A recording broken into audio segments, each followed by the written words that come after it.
ঘটনাস্থলের আশেপাশে CC footage সংগ্রহ এবং বিশদ পর্যালোচনা করা হয়। প্রাপ্ত গোয়েন্দা তথ্য এবং ফুটেজ বিশ্লেষণের প্রাপ্ত তথ্যসমূহ বিশ্লেষণ করে প্রাথমিকভাবে অপরাধীদের শনাক্ত করা হয়। তাদেরকে গ্রেপ্তারের লক্ষ্যে সিলেট, নরসিংদী এবং ঢাকার বিভিন্ন স্থানে অভিযান পরিচালনা করা হয়।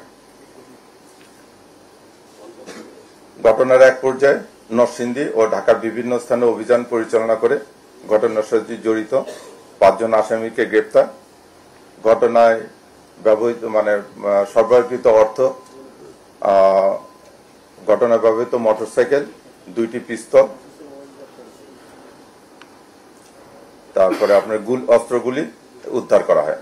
অভিযানকালে আসামি ফারুক, রবিন, শামীম ও রুবেলকে নরসিংদী সদর থানাধীন বেলানগর হইতে গ্রেপ্তার করা হয়। গ্রেপ্তারকৃত আসামিদের তল্লাশিপূর্বক ফারুক ও রবিনের হেফাজতে থাকা 1,53,640 টাকা উদ্ধার করা হয়, যা আসামি ফারুক ও রবিনকে সন্ত্রাসী রনি হত্যাকাণ্ডের পারিশ্রমিক হিসেবে প্রদান করে। জিজ্ঞাসাবাদে তারা আরো জানায় যে হত্যাকাণ্ডের পর আসামি ফারুক ও রবিন তাদের ব্যবহৃত অস্ত্র ও অব্যবহৃত গুলিগুলো একসময় মুদি দোকানি বর্তমানে কাফরুলের বাসিন্দা শীর্ষ সন্ত্রাসী রনির নির্দেশে আসামি রুবেলের হেফাজতে প্রদান করে। আসামি রুবেল অস্ত্রগুলি প্রাপ্তির পর তা রনিকে মোবাইল ফোনে নিশ্চিত করে। প্রাপ্ত তথ্যের ভিত্তিতে রুবেলকে নিয়ে মোহাম্মদপুর থানাধীন রায়েরবাজার এলাকায় অভিযান পরিচালনা করে অপর গ্রেপ্তারকৃত আসামি ইউসুফ, উনি পেশায় দর্জি, তার বসত বাড়ি থেকে তার দেখানো মতে 11/11/2025 তারিখে 23টা 5 ঘটিকায় 2টি বিদেশি পিস্তল, 6 রাউন্ড গুলি, 2টি ম্যাগাজিন উদ্ধার করা হয়। গ্রেপ্তারকৃত আসামি ইউসুফ এবং রুবেল জানায় যে ঘটনার দিন 10/11/2025 তারিখে আসামি রুবেল অস্ত্রগুলি ভর্তি একটি ব্যাগ ইউসুফকে হেফাজতে রাখার জন্য বুঝিয়ে দেওয়া যায়।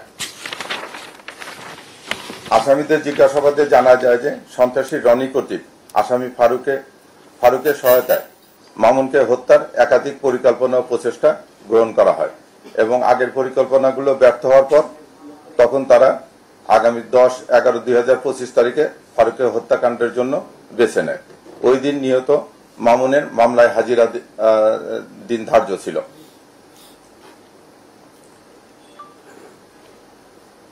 পরিকল্পনা বাস্তবায়নের লক্ষ্যে ঘটনার পূর্বের দিন অর্থাৎ 9/11/2025 তারিখে সন্ধ্যার দিকে সন্ত্রাসী রনি তার নিজ বাসায় অপর সন্ত্রাসী রবিনকে ডেকে নেয়।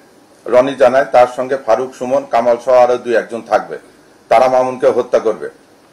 তখন রবিন ফারুকের রনির এই প্রস্তাবে রাজি হয়। সেই অনুযায়ী গত 10/11/2025 তারিখে সন্ত্রাসী রনি 9টায় সন্ত্রাসী রবিনকে ফোন দিয়ে জজকোর্ট এলাকায় যেতে নির্দেশ প্রদান করে। 10টার দিকে সন্ত্রাসী রবিন তার বন্ধু শামীম, যে ঢাকা ডেন্টালের আউটসোর্সিং এ লিফট অপারেটর, তার মোটরসাইকেলে চড়ে রবিন জজকোর্ট এলাকায় গমন করে। রবিনের নির্দেশ অনুযায়ী ফারুক, সুমন ও কামাল আরো 2-3 জন অজ্ঞাতনামা, যাদের পরিচয় এখনো আমরা নিশ্চিত করতে পারিনি, জজকোর্ট এলাকায় উপস্থিত হয়। সন্ত্রাসী রনির নির্দেশে ফারুক অটোরিকশা যোগে জজকোর্ট এলাকায় গমন করে। পরিকল্পনা অনুযায়ী প্রথমে সন্ত্রাসী সুমন ও সন্ত্রাসী ফারুককে শুটিং এর জন্য রনির নির্দেশ প্রদান করে। এক পর্যায়ে সুমন ও রনির মধ্যে কথা কাটাকাটি হয়। সন্ত্রাসী রনি তখন সন্ত্রাসী সুমনের নিকট থাকা 2টি পিস্তল নিয়ে একটি ফারুককে, অপরটি আসামি রবিনকে হস্তান্তরপূর্বক টার্গেট ভিকটিম মামুনকে হত্যার মিশনে পাঠায়। জিজ্ঞাসাবাদে জানা যায় যে পলাতক সন্ত্রাসী কামালের উপর নির্দেশনা থাকে মামুনকে অনুসরণ করা এবং তার গতিবিধি তাদেরকে জানানো। সেই মোতাবেক সন্ত্রাসী কামাল ভিকটিমের সঙ্গে থাকে এবং তার সংকেত পেয়ে ফারুক ও রবিন ভিকটিম মামুনকে লক্ষ্য করে উপর্যুপরি গুলি ছোড়ে ও মৃত্যু নিশ্চিত করে ঘটনাস্থল ত্যাগ করে। ঘটনার পরেই তারা বেরিবাদের হয়ে রায়েরবাজার যায় এবং রনির নির্দেশ অনুযায়ী রুবেল অপর 2 সন্ত্রাসী ফারুক ও রবিনের নিকট টাকা অস্ত্র গ্রহণ করে তা রুবেলের বন্ধু ইউসুফের নিকট জমা রাখে। পরবর্তীতে রনির প্রদত্ত 2 লাখ টাকা রুবেল, শুটার ফারুক ও শুটার রবিনকে প্রত্যেককে 1 লাখ টাকা করে প্রদান করে। সন্ত্রাসী রনির পরিকল্পনা নির্দেশে সন্ত্রাসী রুবেলের মাধ্যমে সন্ত্রাসী ফারুক ও রবিন শামীমকে ঢাকা থেকে সিলেটের উদ্দেশ্যে পাঠানো হয়। রুবেল নিজেও তাদের সফরসঙ্গী ছিল। ঘটনার পরপরই সন্ত্রাসী রনি আসামি ফারুক, রুবেল ও শামীমের ব্যবহৃত মোবাইলগুলো তাৎক্ষণিকভাবে নিয়ে নেয়, যেন আইন শৃঙ্খলা বাহিনী তাদেরকে ফলো না করতে পারে বা এটা নিয়ে কোনো কাজ না করতে পারে। সিলেটে গমনের পর রবিন ও রুবেলের প্রচেষ্টায় ভারতে প্রবেশের চেষ্টা করে। সেখানে ভারতে প্রবেশের কোনো সুযোগ সুবিধা না পেয়ে তারা সেখান থেকে সিদ্ধান্ত নেয় যে তারা সাতক্ষীরা সীমান্ত হয়ে তাদের এক পরিচিত লোকের মাধ্যমে তারা ভারত গমন করে। তারা ফেরার পথে সিলেট থেকে রওনা হওয়ার পথে আমরা তাদেরকে নরসিংদী থেকে গ্রেপ্তার করা হয় একটি বাস থেকে।